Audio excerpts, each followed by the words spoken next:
Hello, everyone, and welcome to Locked On Flames. Today we have another crossover here for you where we are going to talk about the biggest questions surrounding the other teams in the Pacific Division with JD Hernandez of Locked On Ducks. You're Locked On Flames, your daily podcast on the Calgary Flames. Part of the Locked On Podcast Network, your team every day.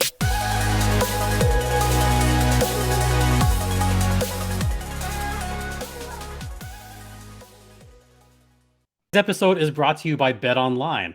BetOnline has you covered this season with more props, odds, and lines than ever before. BetOnline is where the game starts.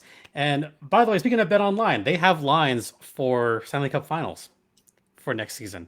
So I feel like we just wrapped up the hockey season and we're already talking about the next winners. Oh my goodness. Well, I would say we have some winners and losers of the off season so far in the Pacific Division, and we have plenty to talk about today. Should we start with the Anaheim Ducks? Yeah, pluses and minuses. So let's start with the minuses first. Dating back to last season, hey, GM Bob Murray still gone. Yeah. I wonder who hired him. Who did hire former Ducks GM Bob Murray? I wonder. Do you happen to know that, Jess? Was that a Darryl Sutter move? Maybe a Darryl Sutter move. Doesn't surprise me. Yep, just quick personal story. I ran into former Ducks GM Bob Murray after he got fired. Well, after he left the Ducks because he's consulting with some team in Calgary, and the Stockton Heat were in town. So I ran into him. Not in San Diego, in Ontario, of all places. Yep, that's all I'm going to say about that. That's it.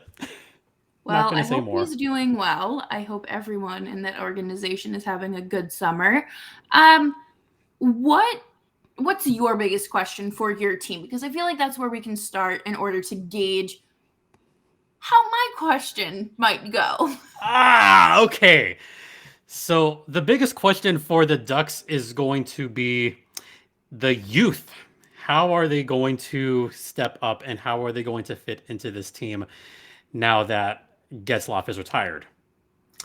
And I think Trevor Zegras has got to be your top 1C center. And the big question is, who do you pair him up with? Do you put him with Troy Terry? Do you replace him in that role? Troy Terry had a breakout season last year. 37 goals. Troy Terry is supremely good at hockey. Part of that was because he was on a line with Ryan Getzlaf, who just retired, as you know. Getzlaf's retired. So now who's going to be Troy Terry's best friend on that line? That's going to be the big question. So could it be Z? Could it be Adam Henrique? I mean, how's that going to fit in? Yeah. And another big question is, where do you put Mason McTavish? Look, McTavish is going to make the team. We could talk about McTavish later, but he should make the team. Where would he fit in? Could he possibly be second line center? Could he make his way there eventually? Or will he start in the third line? Or will Dallas Eakins pull a Dallas Eakins move and put him on the fourth line? Yeah, I think that's fair. Dallas Eakins is not known to play the youth, and that's kind of what's going on in Anaheim is the youth movement. And my question, I guess, is, we saw them hit a patch of success last season, and we saw them, unfortunately, kind of fizzle out. It wasn't sustainable, but are they going to be in a more competitive position this year and maybe see a little bit more success? Now, I'm not talking like a deep playoff hockey run or anything like that, but can we see a more competitive Anaheim Ducks team? Short answer, yes. Long answer, yes. Okay. Seriously, I don't know about a deep playoff run, but I think they could push for a playoff spot. I do believe that McTavish is the kind of player that can take over a game. We've seen it a lot. Trevor Zegras is growing into that role where he could take over a game. And we've seen Troy Terry take over games last season multiple times. There are guys on this team that could single-handedly win a game for the Ducks multiple times and in multiple ways too. And you add in Strome, you add in John Klingberg, who's a very offensive defenseman. And speaking of the additions to the team, Klingberg, that was a big signing. That was it's a huge 1 sign year for the team. it's a 1 year deal. It's a show me deal. But knowing that it's a 1 year deal, this is another contract season for John Klingberg, and he knows if he wants to get paid on a long-term deal, he's going to have to put up some big numbers this season. Right. So I guess really like, where does everyone fit in? That's the biggest question. And how are they all going to gel together? Right. Where do we find that chemistry? And can we create something similar to last year in terms of getting Troy Terry nearly 40 goals? Because I'm a Troy Terry believer, not just because we share a birthday, September 10th, by the way, but Virgo's what up. Anyway, I'm not going to say Virgo rising. I'm not going to go there. Yeah, but but he could be rising later on this season when we get to that part of the year where he could go on a run where he could score a goal a game again and again and again. Oh. We all forgot conveniently that Troy Terry had a streak last year. Remember, he had a streak of like 11 bajillion games in a row where he scored a point, ended up being around 20. But yeah, we kind of forgot about that. I remember that you talked about it briefly on the Locked On NHL podcast, and you said, where did he come? I think your exact words were, where did he come from? Yeah, because Sarah and I were talking about it, and we were both kind of like, you could tell me Troy Terry has been in the league for like 15 years, or you could tell me he's a rookie, and I would believe both answers. Because, like, I don't know, he just flew under the radar for a while, I think, and then last season he flew like a duck. Yes, he took his wings, he took flight, he grew those wings, and just launched himself to 37 goals, which is crazy. And, we're going to talk more about these teams coming up next. But if you want to bet on Troy Terry and how many goals he's going to score, I guarantee you BetOnline has a prop and a line for you. And betonline.net is the fastest and easiest way to check in on all of your betting needs. Find your favorite sports and events at the #1 online source for odds, lines, and games. You can find reviews and news of every league from Major League Baseball, the NFL, NBA, NHL, combat sports, esports, and yes, golf. And BetOnline continues to be the top online resource for all of your sports wagering information. Head to BetOnline today or use your mobile device to learn more about the action happening right now. BetOnline, where the game starts.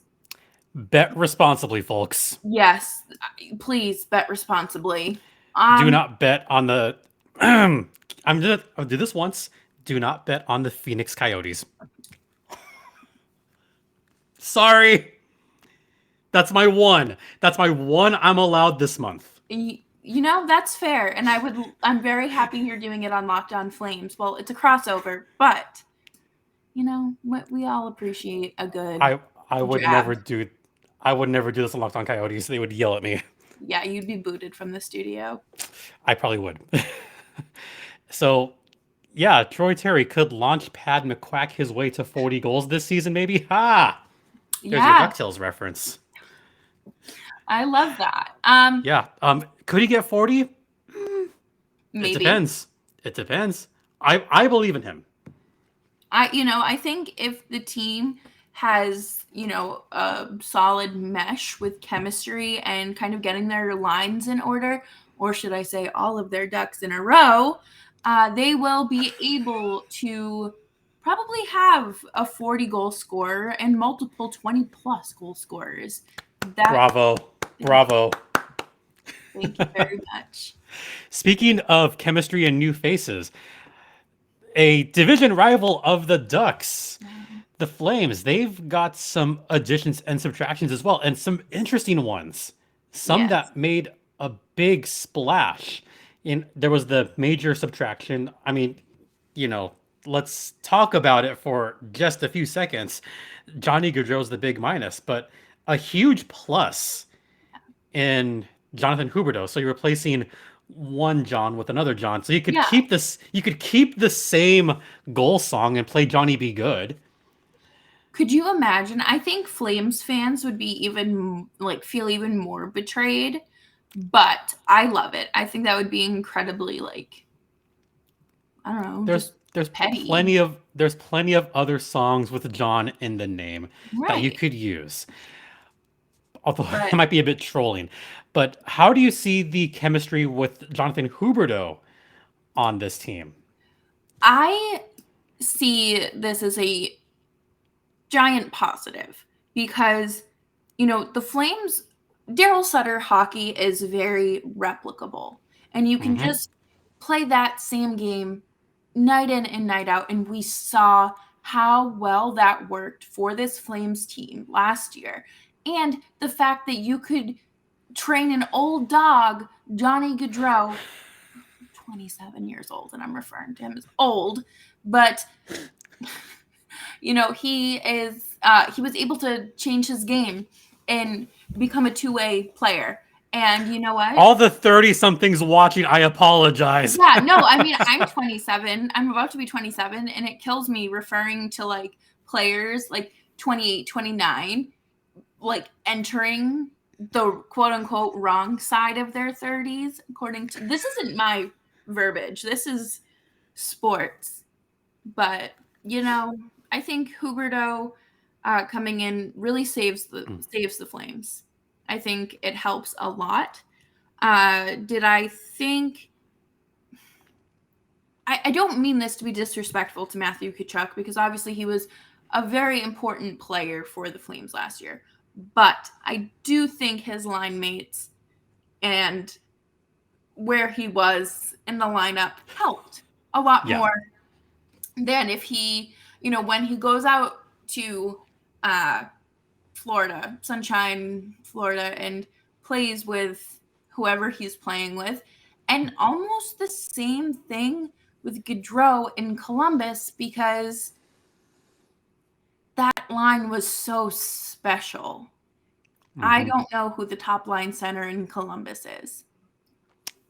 That's a good point. I mean, there's a world where Johnny Gaudreau could be in a second line. I don't see it, but there is a possibility. I don't see it personally. Yeah, no, I don't see that at all. Yeah.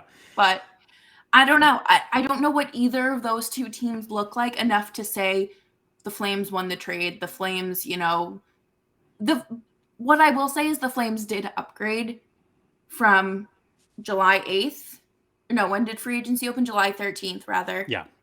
To the following week. I will say that. They had 2/3 of their top line leave. One of the best lines in hockey. And you can't just be like, all righty, you're going to bounce back to the player you were in 2012, Lucic, and you're going to play on this top line. Okay, Brett Ritchie, you're going to get some of this playing time on the right wing, on the front line, and then expect to win. That's not how it works. The Flames did what they have to do. Do I think Tyler Toffoli being a long-term solution on that top line is realistic? No. Oh. I don't know. I feel like, and something about his skating just doesn't sit right with me for the top line. That's an interesting remark because I know some Kings fans would agree with you there, Mm-hmm. where skating has his skating's fine. Yeah. I don't want to say it's elite skating. He was great on that 70s line in Los Angeles with Toffoli and some guy named Jeff Carter. You may have Never heard of heard him. of him. Yeah, I don't know if I've heard of him. He's apparently pretty good. I So guess. when he was on that 70s line, he was kind of flanked by good skating and some elite goal scoring, which, by the way, Jeff Carter, he can be a huge goal scorer when the times dictated. I mean, hell, he was a 50 goal scorer at one point in his career. Absurd. Mm-hmm. Absurd. Yeah, keep that in the back of your mind, by the way, that Jeff Carter was a 50 goal scorer at one time in his career. My God. It leaves me with a lot of questions. It left me with questions too, but part of that was why the Kings had those runs in 2012 and 2014. And you could see that being replicated with this line possibly. Hey, if you put Huberdeau and Toffoli on the same unit in the power play, I could see that being a red hot power play unit, pun intended. Yeah, I think that they really do need to come in to this season with a better plan than what I have in my head, and selling it with confidence because now do it in the style of Coach Sutter. Yeah, exactly. So Like, they have a lot of ground to make up. They have players starting out this season on LTIR. Chris Tanev, I don't understand how he played that one playoff game. Is existing at that point, but he's going to be rehabbing and coming back slowly. Thank you so much for tuning in to part 1 of part 2 of our Locked On Ducks, Locked On Flames crossover. This is such a fun episode to record and to go back and listen to. I hope you're enjoying it as much as I do. But before we get further into this, I did just want to say a quick thank you to our partners at BetOnline. BetOnline.net is the fastest and easiest way to check in on all of your betting needs. Find your favorite sports and events at the #1 source for odds, lines, and games. Find reviews and news of every league, including Major League Baseball, NFL, NBA, NHL, combat sports, golf, and even esports. BetOnline continues to be the top online resource for all of your sports wagering information, from live in-game betting, scores, and podcasts that have you covered. Head to BetOnline today or use your mobile device to learn more about the action happening today. BetOnline, where the game starts. Just a little bit. But I'm going to try my best Sutter here. Yep. Toffoli's going to be one of our guys. Hubie's going to be our main guy. We'll roll with him. Matt will be there too. Next. Yeah. No, he's a man of few words. He is. Part of me loves his interviews. Loves it so much. I ran into him a couple times when he was, still down here in SoCal. And he would come by San Diego a couple times. He's much more talkative when he's not in front of the media, which is the strange thing. Like, if you catch him at the right time, he can get talkative. I fully believe that, because I feel like, there is this perception of how a coach has to be with the media, and a lot of the times, Darryl Sutter was doing Bill Belichick before Bill Belichick was doing his thing. You're right. And that's okay with me. I don't care about, I'm not looking for you to solve the problems that just happened out on the ice in this post-game press conferences. Because if you had the answer, you would have solved it while you were behind the bench. And I just give us a quote or two that we can clip and work with. And that's it. That's all. He'll give you a quote once in a while, at least. Yeah. Once in a while, he'll say more than 5 words and it's news. Yeah. Ooh, I didn't mean to throw my keyboard there, but or the one time that he dissed the refs during a playoff run a while ago. That was fun. He made a very great quote. He gave one at the beginning and it wasn't even the playoffs. It was like as the season was wrapping up. It was before the Flames had clinched the Pacific Division winners, whatever. He was like, anybody who's going out to face Colorado is wasting 8 days because they're just going to get swept. And that happened. Right. How many times did Colorado sweep this postseason? Twice. Just a couple of times, yeah. Yeah. So I think that he's a man of few words, but when he does elaborate, it's great. I think it's something. He wasn't wrong. No. Now that you And said, I remember thinking, oh man, that's kind of dissing whoever Colorado faces. Like that was a huge diss. Not wrong, but a not wrong, diss. but it also speaks to how talented Colorado is, and I think that that's a very fair statement. I thank goodness that the Ducks only had to be in that division for one season, playing Colorado 8 times that year. Oh, You know, that was a long season, even though it was only 56 games. That was a long season. when everyone was like, "Oh, should they make the North Division permanent?" No, no, No, no, no, no, no. no, Because if no. I In have to, NHL, AHL, no. no, if I have to see the Toronto Maple Leafs 9 times in a season, I don't want it. Mm, And it mm. was miserable. Like, I probably need to have like a group therapy session with all the other North Division hosts Oh, because because the it hockey was, world totally revolves around the Maple Leafs, as everybody knows. oh, It's but it all was about the Maple Leafs. It's all about them making a deep playoff run in 2018. It's all about them making a deep playoff run in 2019. It's all about them making a deep playoff run in 2020. It's all about them doing that again in 2021 and 22. And you know what happened all 5 of those times? first round They exits. they exited on the winner take all game. I just, Part of me loved the Schadenfreude of seeing Steve Dangle lose his mind. yes, I love that. Sorry, Steve, but Yeah, no, Steve, great dude. Have nothing but love for him and his team, but like but his I network. love it. No, I love the ballistic. Just I can't I love can't it. imagine screaming like that day in and day out. But hey, it pays Well, the you bill. remember what I did a couple seasons ago. You remember that? Yeah, You know, yeah. hopefully the bosses don't see this, but back in the Wild West days when I was yelling and um, drinking stuff that wasn't water, you Apple know those days. apple juice. Yeah, apple juice.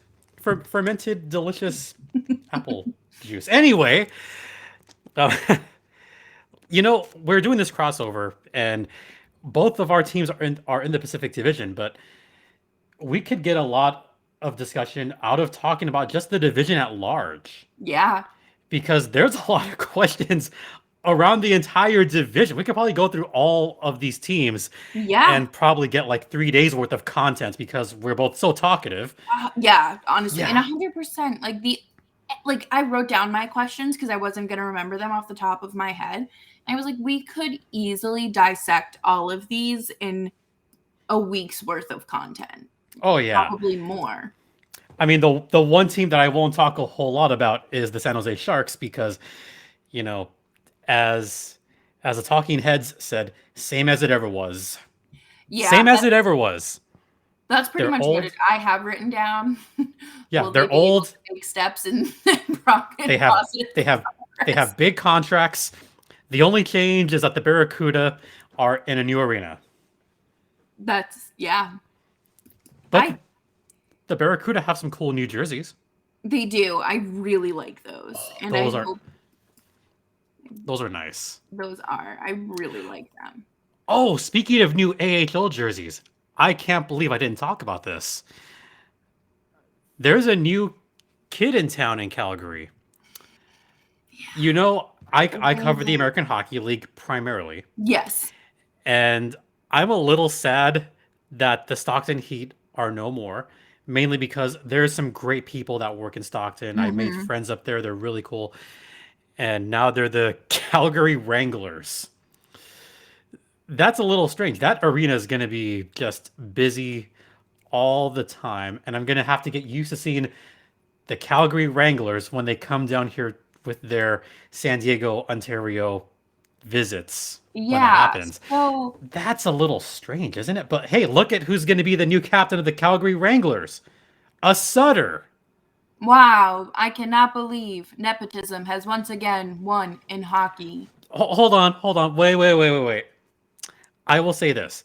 The reason that Brett Sutter came to the Ontario Reign was because his family was down here and Right. he wanted to be closer to everyone. Because of COVID, Brett Sutter couldn't see his special guy. You know, he couldn't see his brother, Couldn't see who Chris. couldn't see, which is his biggest supporter. I love Chris. Even Another episode.